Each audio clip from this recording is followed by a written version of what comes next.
In this lesson, we will see some of the main elements and instruments that we will use in the software Krita, such as our paintbrushes, how to use them, how to organize them, and how to select colors and the different values that come with all of this.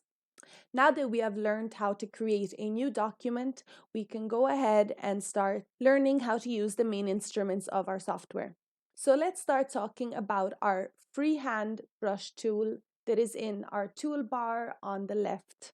We can select this tool by clicking on the icon on the toolbar, or we can also select it by clicking the letter B on our keyboard.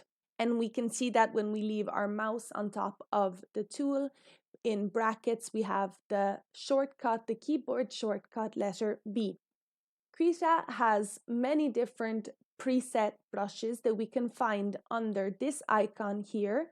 Below our drop-down menus, we have an icon with a little pen inside of it, a little brush. And here we can see there are many different types of brushes. Now, we can go through all of these and try all of these with ease and see what are the differences between each pencil. We can see a few of them now. For example, we can try this one here. If we leave our mouse on top, we can see the name of the brush. In this case, it is Basic to Opacity. So we can choose a color here in our color selector panel, and we can try drawing a line. We can try a different type of one. Let's go for a very different looking one. This one, for example. And we can also choose a different color, always in our color selector panel. We can also change the size and see how that reacts. So what's very interesting about these brushes is that you can really see the brush strokes. So as mentioned before, if we leave our cursor on top of the paintbrush, this little window will appear where we can see the name of the paintbrush, but most importantly, we can see the tags. So in this case, if we read under the image where there's written tags, on the right, there is written digital. This is very important because tags is what distinguishes each pen, each brush from each other, and how we will be able to find them easily through the tags. All of the different tags we can find in this drop-down menu where at the moment is written all, and we can have all of these different tags. So all is where we are now, where all of the different brush sets are all available. All on tag, so all of the brushes that don't have a tag. We have digital, and here we can see all the different types of digital paintbrushes. Erasers, FX, which is special effects. Ink, so all the different type of ink ones. Paint, and so on. And each time that we select one of these tags, obviously, only the brushes that have these details, so for example, paint, will appear in our window, and all the other brushes will disappear momentarily. When using one of these brushes, for example, if we click on this one, Dry Bristles Eroded, we will also notice that the name of the brush that we have selected will appear here in the bottom left corner, Dry Bristles Eroded.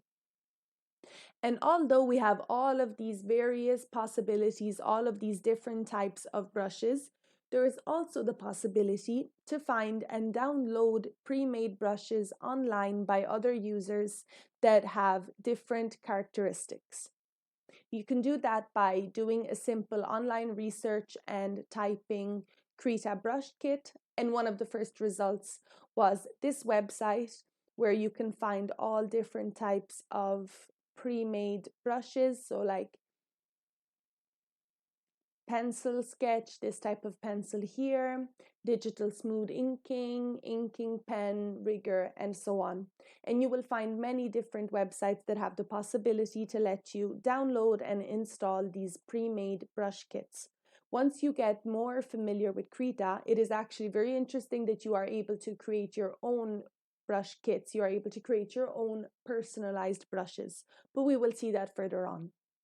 To be able to optimize your work in the best way possible, to work less hours possible, it is very important to learn how to organize and distinguish your different brushes. Because at the moment we have all of them here, and it takes us a lot of time to go through each brush and remember which one we prefer and which one is good for particular types of drawings. So we have different methods to organize our brushes. The first method is easy, as we can simply open up our brush panel and start typing here in our search bar. So for example, we can search pencil. And this way we will only have brushes that resemble pencils in our window here, and all of the other brushes will disappear. So this makes our searching time a lot less. So we can try some of these. For example, the first one that is called Pencil 1 Sketch. We can select a different color, maybe make the size a bit bigger, and try what this one is like. So you can see how it really has that heavy pencil marking. We can try maybe this one, which is called Pencil 4 Soft. So it is a soft pencil. So let's choose another color and try it out. And make the size a bit bigger. And here you can see how it really resembles a soft pencil. Let's try this one, which is a Pencil 6 Quick Shade. And again, we can choose a different color. Let's go for this one and see what that's like. For example, if we had the necessity to blend these colors together, so to get rid of these harsh lines between one color and the other, we can always go back to our search bar here at the bottom and type blend, and see how now we have all of these brushes that are exclusively made for blending colors. So let's try them out. We can click on the first one that is called Blender Basic, and we can try blending these two strokes. So you can see how the yellow and the pink start to blend together. We can try a different one, Blender Blur, and we can try blending these colors together.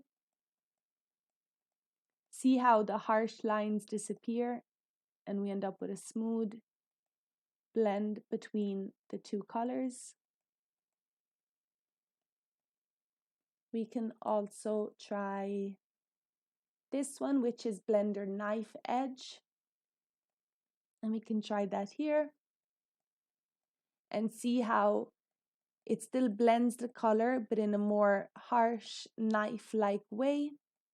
If any of you have ever used a knife tool to paint, you will know that this is very realistic to what it would actually be like in real person. We can try the pixelated one. We can try the Blender Pixelize. In this case, this will create a pixel-like blend. So it will take colors and create these little squares just like pixels. And we can also try Blender Smear and see how that creates this type of blend method. So you can see how just by typing in the type of function that you need here in the search bar, you will get the specific type of brushes that you need. And obviously, if you want to go back to finding all of the different brushes that are there as default, you can always click on the little X icon here on the right of the search bar, and you will go back and find all of the various brushes that Krita offers.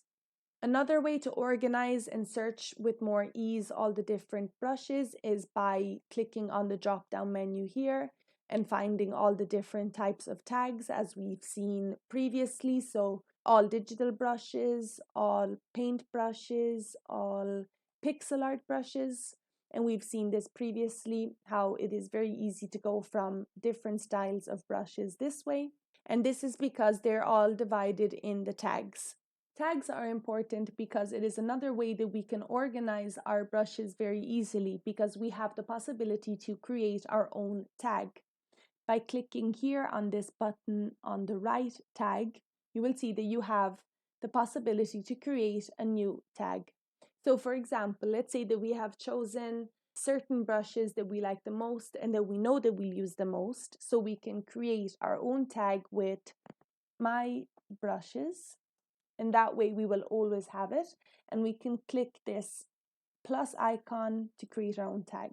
So now if we go through all the different tags, we will see my brushes here in the middle.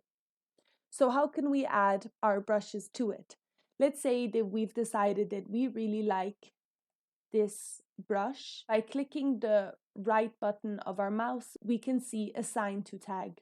So we can go through these and select my brushes. Let's try and add a few more.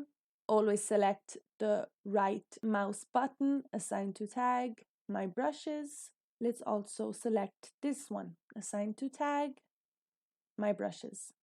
So now when we go and select the my brushes tag, we will find the 3 brushes that we have just added. This function is very useful, especially if we're going to use the pop-up palette. The pop-up palette appears by right-clicking anywhere on our screen, and we will have this palette that will appear right here with the possibility to choose our colors here at the center. We also have the possibility to zoom in or zoom out on our document.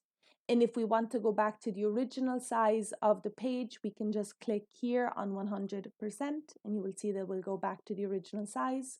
We also have the possibility to rotate our page. And again, if we want to go back to the original position, all we need to do is click on the circle at the center here in the top. Here below, we can also mirror our document and view it this way. So mirror on and mirror off. We can also show just the canvas, and everything else, all our different panels and drop-down menus will disappear. And we can go back to the original version by clicking again. This icon shows this window that has the possibility to change the size and opacity, which we will see more in detail shortly. And the icon here below shows our tags. This is important because all of these little circles show the brushes that are actually in the tag that we have selected.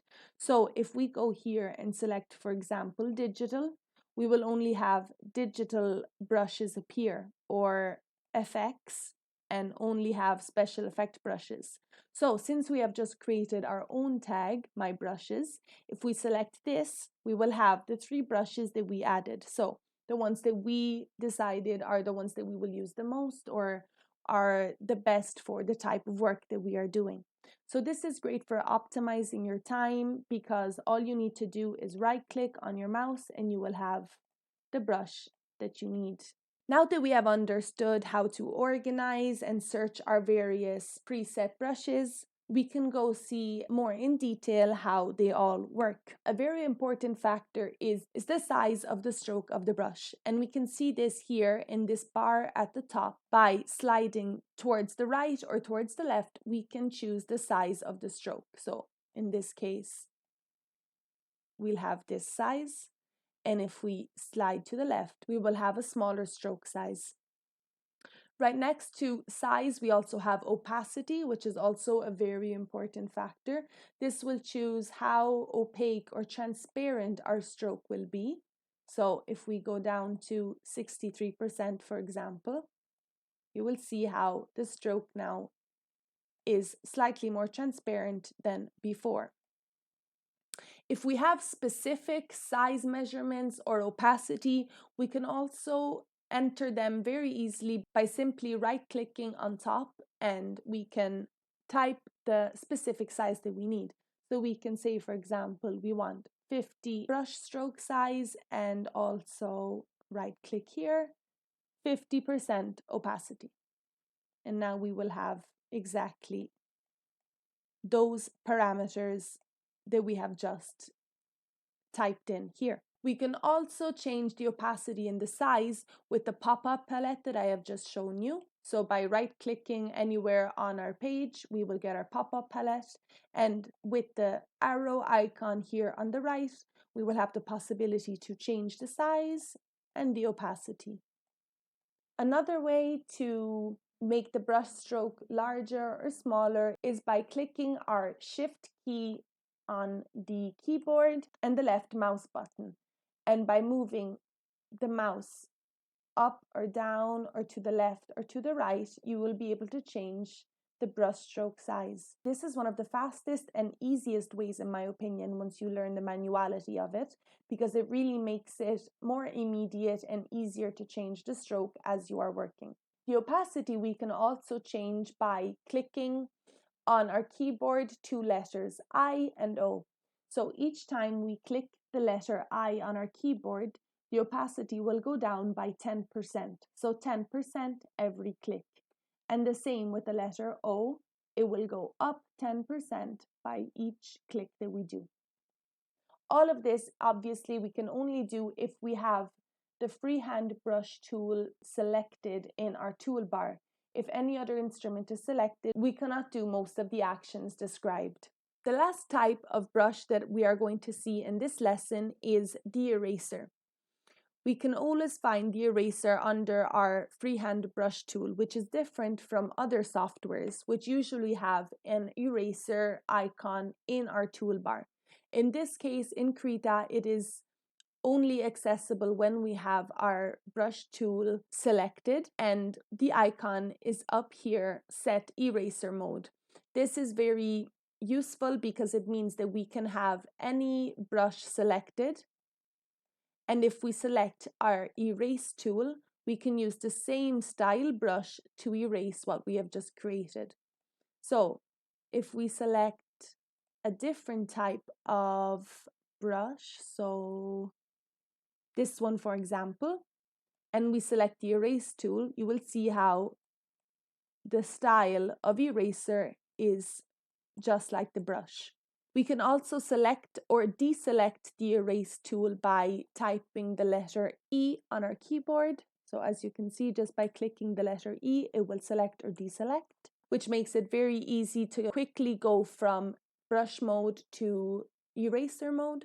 And again, this will help optimize our work time. And if you have created a big mess like I just have here with many different brush strokes, maybe because you were trying everything, another interesting tool to know is that if you want to cancel everything all at the same time, all you need to do is press the delete key on your keyboard. And this way everything will disappear. And obviously, if you need to go back, just press your Control key on your keyboard and the Z key on your keyboard contemporarily, and you can go back to what you just had previously before cancelling. Now that we have seen all the various brushes, how we use them and how we organize them, we can end our lesson here for today.